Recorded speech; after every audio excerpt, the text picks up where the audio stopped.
The Jaguar E is an event prize in the Fall 2022 crafting event in War Thunder. Let's check it out.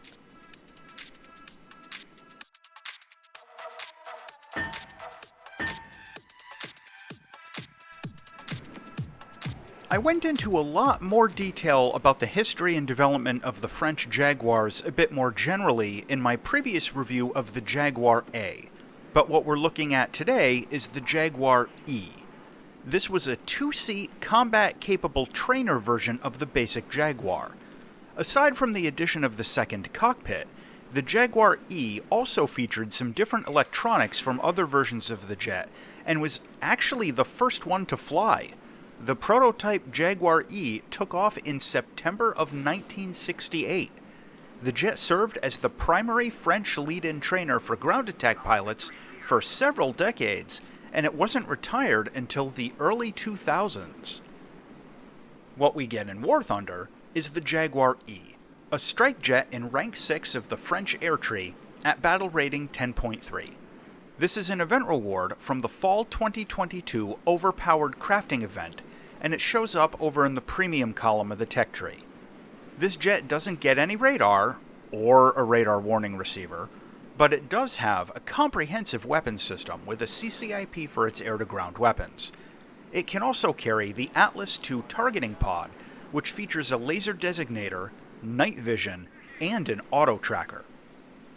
For air-to-air weapons, you get the Matra R550 Magic 1 air-to-air missile.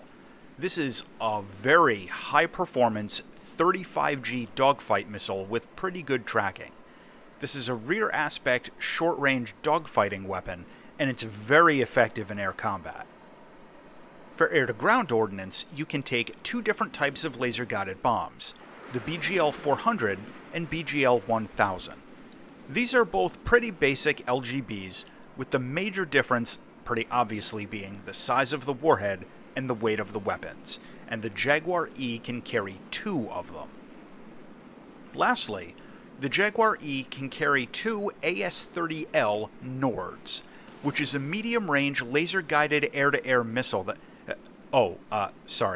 is a laser-guided anti-tank missile with 81 millimeters of penetration and an enormous warhead. The flight performance of the Jaguar E is very similar to the other versions of this jet in the game.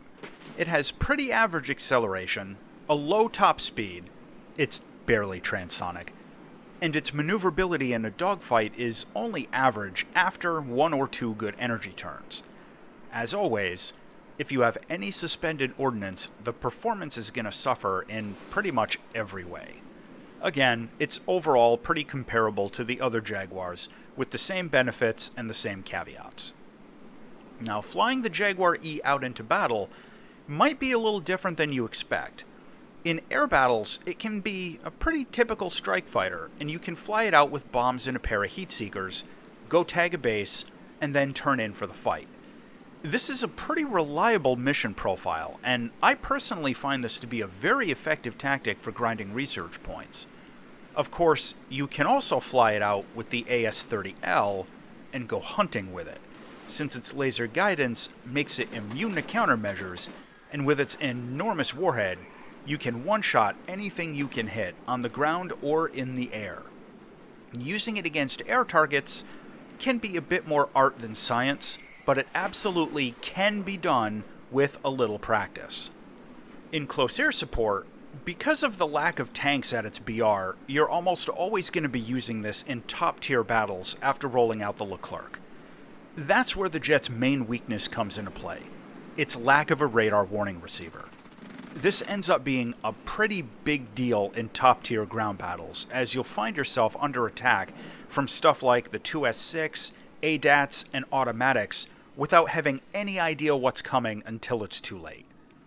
That said, the normal meta of attacking with guided weapons from very high altitude works pretty well with the AS-30L.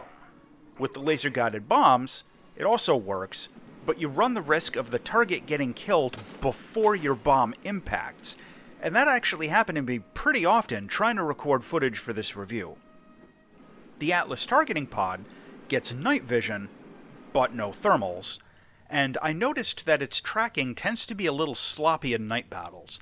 I had to use manual corrections more often than usual, so it's just something to keep in mind. Visually, the Jaguar E mostly looks like the others, aside from the slightly different nose. It's a pretty good-looking jet, but so far the paint jobs are a bit bland. We'll see what the community comes up with. Landing is relatively basic, without any big caveats from the other Jaguars. You can drop gear at around 450 kilometers an hour, and landing flaps at around 400. It gets a drag chute, and just remember that its landing gear is a little tall, so don't be too aggressive with zigzags or anything on the runway. The cockpit is pretty good for a trainer version of a ground attack jet. Great visibility, and the display for the targeting pod is in a really convenient location. The primary instruments are a bit lower than I prefer these days, but overall, this was really fun to fly out in VR. To close out on the Jaguar E. This is an event reward, so in theory, you can kinda get it for free-ish? It has very effective air-to-ground guided munitions, along with a pretty good laser targeting pod. It has plenty of countermeasures, and it doesn't take very many spawn points to fly it out as close air support. However, no radar warning receiver, it's a bit slow for top tier, and it's only average at best in a dogfight. The final verdict on the Jaguar E is that this jet is relatively well suited as an event reward, and if you take the time to grind this out, it might prove itself to be a very effective grinder itself if used in air battles.